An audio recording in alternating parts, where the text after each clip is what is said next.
Now, the air text is a system of smog alerts to vulnerable people, and as you say, it's a great idea, fully supportive, but you haven't done a single publicity campaign about it in the last year, and you mentioned 10,000 people signed up.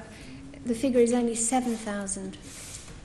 Are you going to do some publicity campaigns? What about on the buses? I don't see how we could give it more publicity than we're giving it now. The eyes of London are turned on us. The figure I had is 10,000. Maybe you're right about. I don't know whether it's 7,000 or 10,000. The one I have is 10,000. It's something that I think is valuable for Londoners, and I hope people, because we've been over this quite a lot now over the last few months, and I hope people do understand how seriously we take air quality in London and what steps we're taking to improve it. But I hope they also understand that it is not true, as was asserted, alas, during the election campaign. It is not true that London has the worst air quality in Europe. It is risible. Mr. Mayor, can you please answer to compare London's air quality to Beijing, as anybody who's been to Beijing can testify.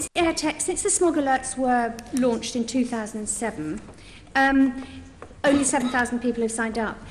But in your air quality strategy, you set a target to have 250,000 people by 2015. Now, if we go on at the same rate, you'll only come to something like 4.5% of your target by 2015.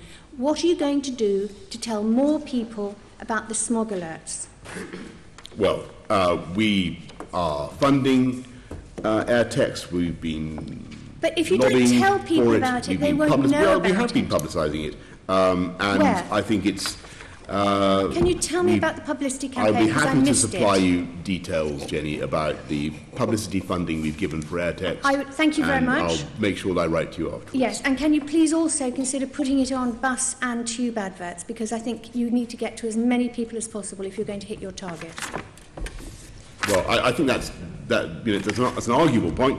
I think the salient point for me is that on all the key indicators, air pollution is coming down. I'm not being complacent about this, and I don't want to enrage people, because I'm not. Only ask you about what I think you underestimate is how much I personally care about this, and how much I want to improve air quality in this city. I cycle everywhere. I cycle every day. I spend most of my time stationed behind buses and other highly polluting vehicles. I want to see our city with the cleanest air in Europe. Of course I do.